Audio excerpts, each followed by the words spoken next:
എന്തൊക്കെയാണ് വിശേഷങ്ങൾ? പുതിയ നല്ല വിശേഷമാണ്, സന്തോഷമായിട്ടിരിക്കുന്നത്. അമ്മയുടെ ഷോ ഇപ്പോൾ വയനാട്ടിന് വേണ്ടി കഴിഞ്ഞ്, ഷൂട്ടൊക്കെ കഴിഞ്ഞ്. അപ്പോൾ ഇന്നിപ്പോൾ ഷൂട്ട് നടന്നുകൊണ്ടിരിക്കുകയാണ്. ഇന്നലെ ഉണ്ടായിരുന്നു പ്രോഗ്രാം. അപ്പോൾ അങ്ങനെ ഒരു നല്ലൊരു കാര്യം ചെയ്തുകൊണ്ടിരിക്കുകയാണ്. എന്താ അറിയുന്നത്, കുഴപ്പമില്ല മോനെ. നമ്മളിപ്പം കലാപരമായിട്ടെന്ന് പറയുകയാണെങ്കിൽ എപ്പോഴും പൊങ്ങി താന്നും പൊങ്ങി അങ്ങനെയൊക്കെ എടുക്കിയിരിക്കുക. അപ്പം ചിലപ്പോൾ ഒന്നും ഉണ്ടാവില്ല, ചിലപ്പോൾ നല്ല ബിസി ആയിരിക്കും. അപ്പോൾ ഇപ്പോൾ കുഴപ്പമില്ലാണ്ട് നല്ല പ്രോജക്റ്റുകളൊക്കെ വരുന്നുണ്ട്. നന്നാവുന്ന വിചാരിക്കുന്നു. ഈ മൂവിയുടെ ജോണർ എന്താണ്? ഇതിലിപ്പോൾ എനിക്ക് നല്ലൊരു ക്യാരക്ടറാണ്, നല്ലൊരു ഒരു അമ്മ ക്യാരക്ടറാണ് ചെയ്യുന്നത്. കുറേ നാൾക്ക് ശേഷം ഞാനൊരു അമ്മ ക്യാരക്ടർ ചെയ്യുകയാണ്. കരമന ജനാർദ്ദൻ്റെ വൈഫായിട്ടാണ് ചെയ്യുന്നത്. ജനാർദ്ദൻ ചേട്ടൻ്റെ മോനെ സുധീർ കരമന. ജനാർദ്ദൻ ചേട്ടൻ്റെ കൂടി ഞാൻ പണ്ട് അഭിനയിച്ചിട്ടുണ്ടല്ലോ. നല്ലൊരു ക്യാരക്ടറാണ്. എന്തായാലും ഒരു കൊച്ചു പടമായിരിക്കും, നല്ല പടമായിരിക്കും. ഇനിയിപ്പം നമ്മൾ റിലീസാകുമ്പോഴല്ലേ അറിയാൻ നല്ലതാണോ, എങ്ങനെ ഇരിക്കും, ജനങ്ങൾക്ക് ഇഷ്ടാവുന്നൊക്കെ. എന്തായാലും സബ്ജക്റ്റ് നല്ല സബ്ജക്റ്റാണ്. ഇനിയിപ്പോൾ ഉള്ളത് ലുക്മാൻ്റെ കൂടെ ഒരു പടം ചെയ്യുന്നുണ്ട്. പിന്നെ ഓണം കഴിഞ്ഞിട്ട് അത് കഴിഞ്ഞ് ആസിഫിൻ്റെ മൂവിയുണ്ട്. ഞാൻ പറയുന്നത് പറഞ്ഞാലെങ്കിലും ഈ ഹേമ കമ്മിറ്റി റിപ്പോർട്ടുമായിട്ട് ബന്ധപ്പെട്ടേ അതല്ലേ പറഞ്ഞത്, ആളുകളുടെ പേര് വ്യക്തമാക്കാത്തതുകൊണ്ട് കുറെ പേര് സംശയത്തിന്റെ നിലയിൽ വരുന്നുണ്ട്. ഞാൻ 14 വർഷമായില്ല ഇൻഡസ്ട്രിയിൽ. നമുക്കൊന്നും അങ്ങനെ തിക്താനുഭവമോ കാര്യങ്ങളോ ഒന്നും ഉണ്ടായിട്ടില്ല. പക്ഷെ ഞാനൊന്ന് ഹീറോയിനായിട്ടൊന്നും വന്ന ആളില്ല. ക്യാരക്ടർ റോള് ചെയ്യാൻ നല്ല നല്ല കമ്പനി ചെയ്തിട്ടുണ്ട്, നല്ല ഹിറ്റ് മേക്കേഴ്സിൻ്റെ കൂടെ അഭിനയിച്ചിട്ടുണ്ട്. പക്ഷെ നമുക്കൊക്കെ എല്ലാവരും എല്ലാ മേഖലയിലും ഉണ്ടല്ലോ, ചെറുതും എല്ലാ മേഖലയിലും ഉണ്ട്, മോശമായിട്ടും നല്ലതും എല്ലാ മേഖലയിലും ഉണ്ട്. പിന്നെ സിനിമ ഇൻഡസ്ട്രി എന്ന് പറയുമ്പോൾ കുറച്ചൊരു ഗ്ലാമർ ഫീൽഡ് ആയതുകൊണ്ട് പെട്ടെന്ന് ഇതങ്ങോട്ടേക്ക് ആൾക്കാർക്കൊരു എന്താ പറയുക, ഒരു സബ്ജക്റ്റ് ആക്കി എടുക്കും, അത്രയേ ഉള്ളൂ. അപ്പം ഉണ്ടാവാതിരിക്കാം, നമുക്കറിയില്ല. പിന്നെ എനിക്കിതിനെക്കുറിച്ച് കൂടുതലൊന്നും ഡീറ്റെയിൽസ് അറിയില്ല. അല്ല, ചോദിച്ചതല്ല, ഈ റിപ്പോർട്ടിലെ ഈ ആളുകളുടെ പേരെടുത്ത് പറയാത്തതുകൊണ്ട് പലരും ഈ സംശയത്തിലാവുന്നുണ്ട്.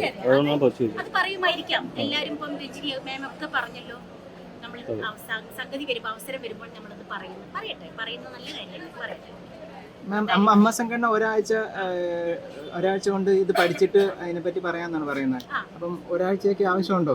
എനിക്കറിയില്ല മോനെ, അത് എക്സിക്യൂട്ടീവ് മെമ്പേഴ്സും പ്രസിഡന്റും സെക്രട്ടറിയും ഒക്കെ അല്ലേ തീരുമാനിക്കേണ്ടത്. ഞങ്ങളൊക്കെ അതിലെ മെമ്പേഴ്സ് മാത്രമല്ലേ.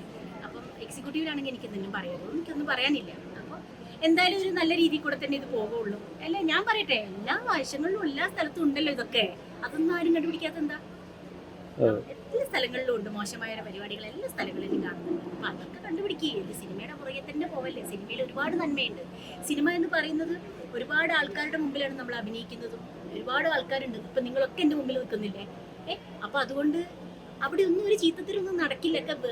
ഉണ്ടാവുന്ന സ്ഥലങ്ങൾ ഉണ്ടാവാതിരിക്കാം, പുതിയ ആൾക്കാരൊക്കെ ചിലപ്പോൾ ഉണ്ടാവാതിരിക്കാം പണ്ടൊക്കെ. പക്ഷെ എനിക്കൊന്നും എൻ്റെ ഇത്രയും വർഷത്തിൻ്റെ ഒരു എക്സ്പീരിയൻസ് വെച്ച് പറയുകയാണെങ്കിൽ നമുക്കൊരു അനുഭവം ഉണ്ടെങ്കിലല്ലേ പറയാം. അങ്ങനെ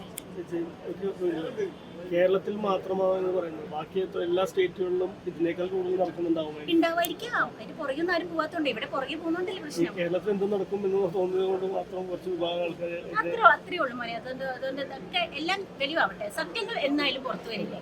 40 ദിവസം കെട്ടാൻ 41 കള്ളനെ പിടിക്കുന്നറിയാം അല്ലേ.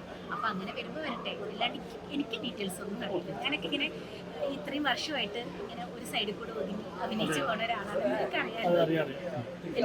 വലിയ കാര്യങ്ങളിലൊന്നും ഇടപെടാത്ത ഒരാളാണ്. നിങ്ങൾ ഇത്രയും പേര് എന്നോട് ചോദിച്ചോണ്ട് മാത്രമേ ഞാൻ ഇപ്പൊ പല കാര്യങ്ങളും ഇപ്പൊ ഈ ഒരു പരിധിവരെ കാസ്റ്റിംഗ് കൗച്ചും ആ ഒരു ഇതിലേക്ക് മാത്രം ഈ ഹേമ കമ്മിറ്റി റിപ്പോർട്ട് ചുരുക്കി കളയുന്നുണ്ട്. അതായത് ഇപ്പൊ ചെറിയ ആർട്ടിസ്റ്റുകൾ, ജൂനിയർ ആർട്ടിസ്റ്റുകളുടെ പ്രശ്നങ്ങളെ കുറിച്ച് അതിന് വ്യക്തമായിട്ട് പറഞ്ഞിട്ടുണ്ട്. അതായത് അവർ അനുഭവിക്കുന്ന പ്രശ്നങ്ങളെ കുറിച്ച് അതൊന്നും ആരും അഡ്രസ് ചെയ്യുന്നില്ല എന്നുള്ളതാണ് കാര്യം. നമ്മളൊക്കെ അഭിനയിക്കുന്ന പടത്തിൽ ജൂനിയർ ആർട്ടിസ്റ്റുകൾ ഇഷ്ടംപോലെ കണ്ടിട്ടുണ്ട്. ആരും അങ്ങനെ ഒരു നമ്മളോട് പോയിട്ടൊരു സീനിയർ എന്ന രീതിയിൽ ഞങ്ങളോട് വന്നിട്ടൊന്നും ആരും തിക്താനുഭവം പറയുകയോ അവർക്ക് ഇങ്ങനെയാണ് ചേച്ചി ഇങ്ങനെയാണ് ചേച്ചി ഒന്നും പറഞ്ഞിട്ടില്ല. അങ്ങനെ ഉണ്ടെങ്കിൽ ഞങ്ങളൊക്കെ പ്രതികരിക്കും. എന്തത് കാര്യം മോളെ എന്ന് പറഞ്ഞ് ഞങ്ങൾ അവരെ കൂടെ നിൽക്കും. പക്ഷെ എനിക്കൊന്നും അങ്ങനെ ആരും വന്ന് നമ്മളോടൊന്നും സീനിയർ എന്ന രീതിയിൽ നമ്മളോടൊന്നും ഒരു പരിധിവരെ നിങ്ങളോട് സംസാരിക്കാനുള്ള പേടിയും ഒരിക്കലല്ല. നമ്മൾ നല്ല ഫ്രണ്ട്ലിയാ. ജൂനിയർ ആർട്ടിസ്റ്റ് ഉണ്ടെങ്കിൽ നമ്മളും അവരെ ഒപ്പം നിർത്തും. നമ്മളെ മോളെ വന്ന് നിൽക്ക്, കഴിച്ചോ, ഭക്ഷണം കഴിച്ചോ എന്നൊക്കെ ചോദിക്കുന്നതാണ്. പേടി മാറ്റും. അങ്ങനെ പേടിക്കേണ്ട ആവശ്യം എന്താ? നമ്മള് സീനിയർ ജൂനിയർ ഒന്നും പേടിക്കണം. അപ്പൊ ഞങ്ങളുടെ സീനിയേഴ്സ് വേറെ എത്ര പേരുണ്ട് കിടക്കുന്നുണ്ട്. ഞങ്ങൾ അവരെ ജൂനിയർ അല്ലേ. അപ്പൊ ഞങ്ങളുടെ ജൂനിയർ പറയുമ്പോൾ ഞങ്ങൾ അവരോട് ഒരുപോലെ പെരുമാറും. അങ്ങനെ ഒരു പകതിരവൊന്നും ഒരു സെറ്റിലും ഞാൻ കണ്ടിട്ടില്ല. കാണാത്തത് എനിക്ക് പറയാൻ പറ്റില്ല. കണ്ടെങ്കിൽ ഞാനും എടുത്ത് ഉറപ്പ് പറഞ്ഞേനെ. പറയുന്നത് അവരുടെ വിജയമായിട്ട് പറയുന്നത്. അപ്പോൾ അത് ഇൻഡസ്ട്രിയിലുള്ള ആളുകൾ തന്നെയല്ല വർഷങ്ങളായിട്ട്. അത് അവരുടെ വശം എനിക്ക് അറിഞ്ഞുകൂടാ. അവർ പറയുന്നതിൽ ചിലപ്പോൾ കാര്യം ഉണ്ടാവാതിരിക്കും, എനിക്ക് അറിഞ്ഞുകൂടാ. ഞങ്ങൾക്ക് അമ്മ മെമ്പേഴ്സാണ്.